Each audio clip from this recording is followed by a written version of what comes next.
5 exercises today for biceps and back. It's primarily bicep workout that you can use dumbbells and barbells for. You can use this at home, you can do it in the gym, heck, you can even do it outside if you want, as long as you have a dumbbell and a barbell. You can have a cambered barbell too. I just don't have one of those today, but cambered are even better than the straight ones. But yeah, so it's biceps and back. So we're gonna have a blast today, and I'm Animal.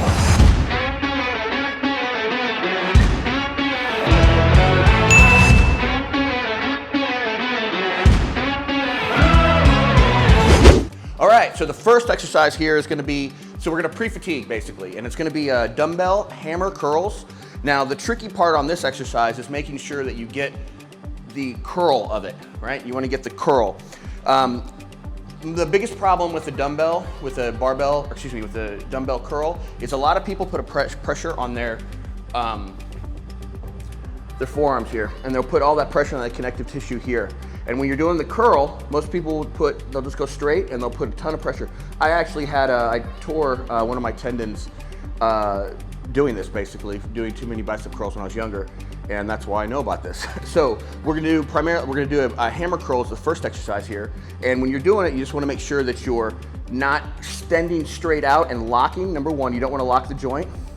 And you also don't want to just come straight up here. We're gonna have a slight curl and an angle. I'll show you here in just a second.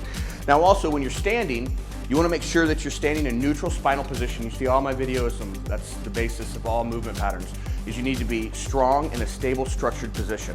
So, what that means when I'm in that strong, stable, structured position for bicep curls is that I'm here. I wanna sit into my hips here. What I don't wanna do is when I'm doing a bicep curl is I don't wanna start let my body go here and let my body move. Remember, you always want to let the weight control you. You want to control the weight. You don't want to let the weight control you. I said that backwards. So always make sure you control the weight. So you're here, boom, boom, here. What we don't want to do is, boom. We don't want to anteriorly translate and let our body come forward here. So we're gonna be here, boom, boom, like that. The dumbbell rotating. Now the key is the rotating dumbbell hammer curl. You want constant continuous tension at all times on the muscle. So both arms. So meaning what you don't want to do is you don't want to go 1, 2, rest, 1, rest the left, rest the right, rest the left. So we don't want to do that. We want constant continuous tension on the biceps, both biceps. So it's going to look like this. Now, elbows out. This is the trickiest part that most people don't understand. What they'll do is they'll let their elbows go behind their back, and that limits their range of motion, and it also increases the work in the shoulder and body's throw weight. Momentum is the enemy, okay? That's really key. Momentum is the enemy in most resistance training, unless you're doing power work or something like that. But my point is with the dumbbells, when you start moving the weight, it'll start going and it'll just fly. And especially the heavier you get. And that's why I call them shoulder curls or body curls when in the gym. I see a ton of guys doing this stuff, which is stupid. That's stupid, stupid, stupid. Go crazy, ah, go stupid, ah, go crazy, go stupid, ah. If you're doing this, don't do it. So what we're gonna do, this is what the correct movement pattern looks like for rotating, constant continuous tension on the muscle, bicep curls, here, boom. Elbows in front slightly, we don't wanna let it go here. Chest up, shoulder blades back, and then we rotate here. Boom. Now you're hammering down, that's why they're called hammer curls. Ready? Boom, boom, boom, boom, boom. You're going to hammer position on the way down. When you come up, just curl. Boom, just like this, boom. Now I'm sitting on my heels, I'm not on my toes, I'm not flying forward. So stay back on the heels, boom, boom, boom.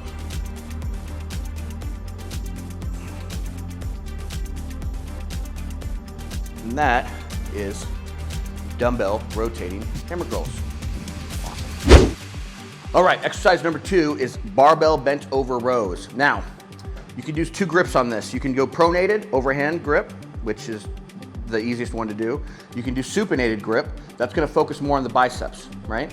So, since we're doing biceps today, it's a bicep and back workout. I'm gonna do a supinated grip. Your range of motion is gonna be limited every time you supinate. If you're pulling here, You're gonna have more range of motion here because your rhomboids are going to be able to accentuate a little bit more, open up your back.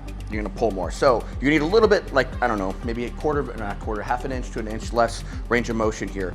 Now, as I do this exercise, you wanna make sure that the barbell bent over row is that you watch how I don't lean forward, meaning you want about 20% max, maybe 30%, it depends, but I'd say 10, really 20% on your heels at all times throughout this lift. Here's the upper body, lower body. When you come down, what you don't want to do, I see this all the time, this is not good. When you're here, you're basically working your traps.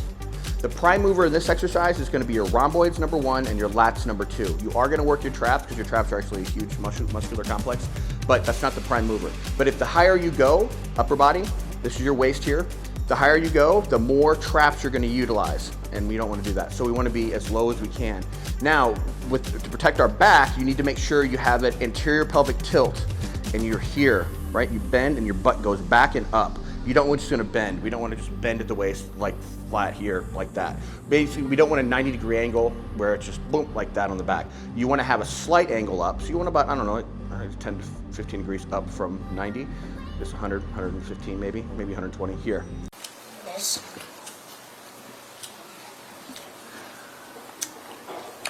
Plus 120,000 equals none. Like this. Boom. Pushing on the heels as I pull up, boom, back, and boom. Now what I don't want to do, again, see I don't lean forward, I see this all the time. This is bad. It actually hurts my back when I do that. You want to make sure you stay on your heels and my butt goes up in the air, right? Here, boom. Not here. See, I'm kyphotic. It's like a turtle back. That's really bad. We don't want that. We want to make sure our shoulder blades are retracted into press, and we're here. Now we're supinating grips. You're gonna work a little more biceps here, and pull.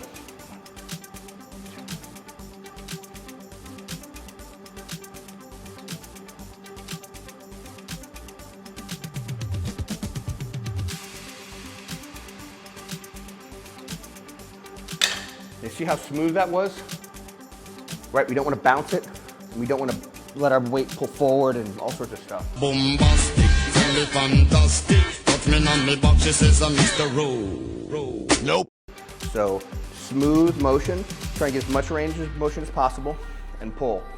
And that is a barbell bent over row with me sweating a lot because it's super hot in here. I'm not used to all the camera lights. You get me? Man's not hot. I tell him man's not hot. I tell him man's not hot. Hope that helps. Please. Now the third exercise here is the bicep barbell standing curl.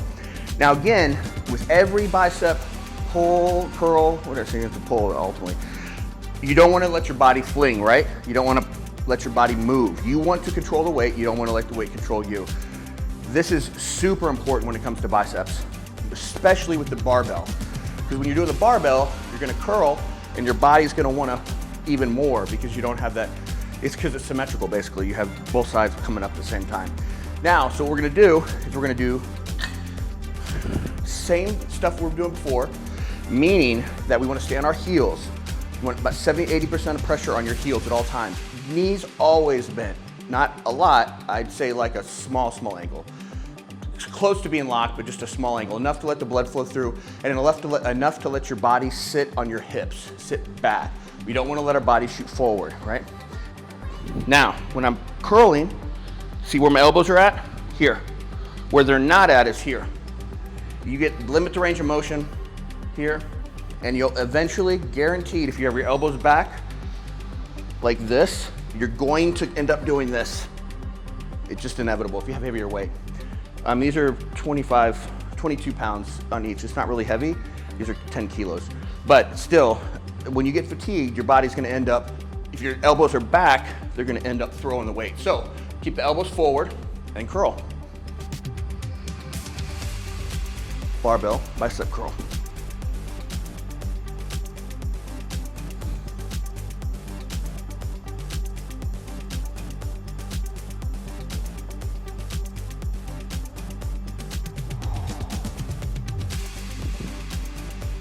Staying on the heels the whole time, sitting back, don't let your body throw the weight. You'll let the weight throw you, and yeah, there you go. Barbell, bicep curl. Exercise number 4 is gonna be dumbbell bent over row. The same position as a barbell bent over row, it's just gonna be independent.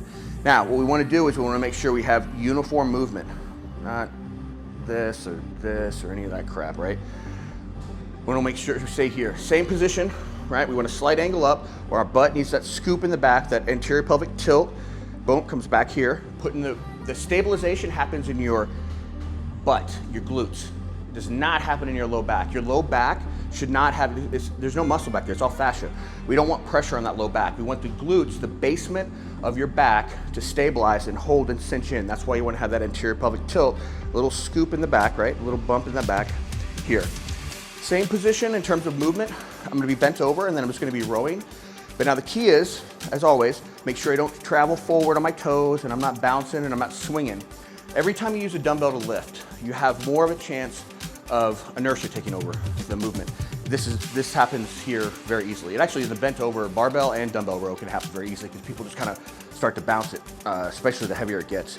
These are only like 33 pounds or something like that. They're not really heavy. They're 15 kilos. So, but you'll see the control, right? Regardless of how much weight it is, you want to make sure you have uniform control.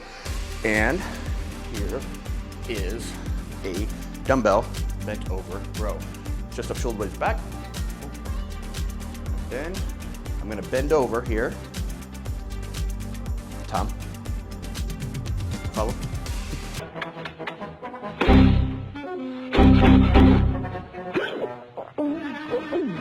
And the heels.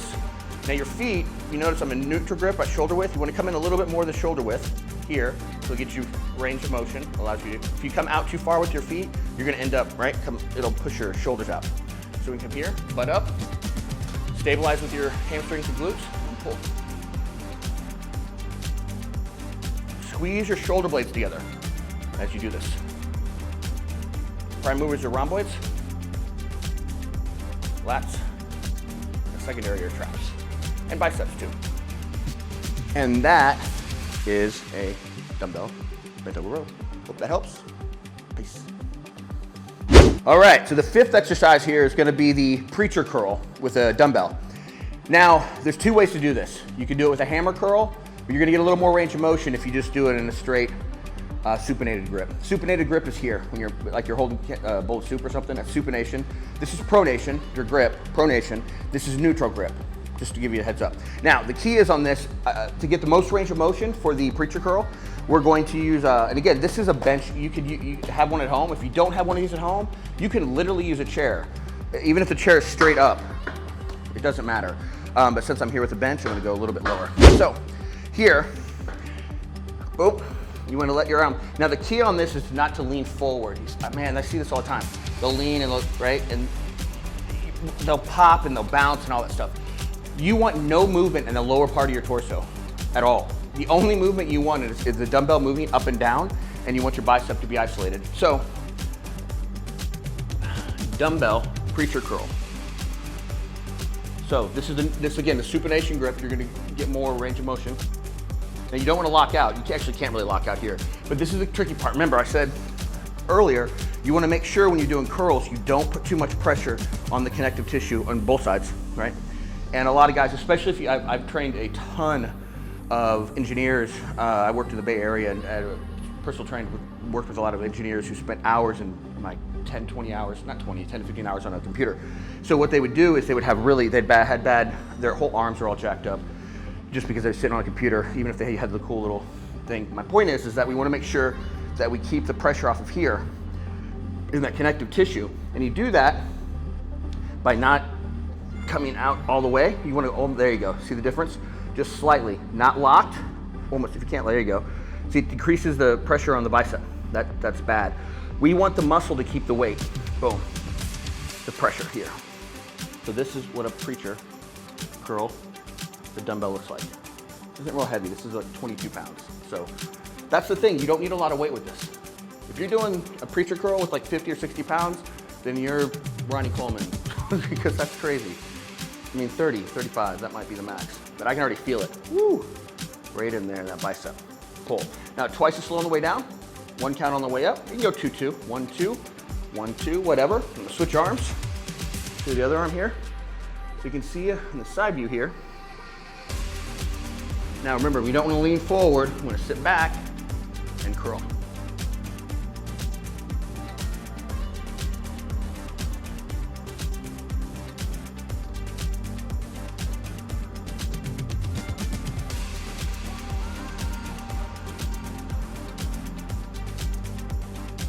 And this is a preacher curl with a bicep, or with a dumbbell. This is a dumbbell preacher curl. This will isolate the heck out of it. There you have it. 5 exercises you can do at home, or you can do in the gym with for biceps and back. Again, we want to pay really close attention. The biggest thing, I'm a huge proponent, the most important thing when you're lifting is form. And you need to make sure that when you watch my videos, you watch how my body does not move. You'll hear say it all the time. Don't let the weight control you. Don't let inertia carry you through a motion. You want to use the muscle to do the work every single time. So I hope my videos are helping you with that in your quest to get leaner and stronger, specifically with that, because form will change everything. And the more dynamic you get with your work, if you're doing, cleans or snatches with the barbell, or even the kettlebell, and the kettlebell, I always mess that up. If you're doing whatever you're doing, dynamic power-based, if you have any form deviation, that weight, like you're letting inertia pull the wrong way, you'll end up jacking your body up. So anyway, I hope that helps. And yeah, bicep and back home workout. Also, you can do it in a gym if you just want to get big and buff. Peace. Awesome.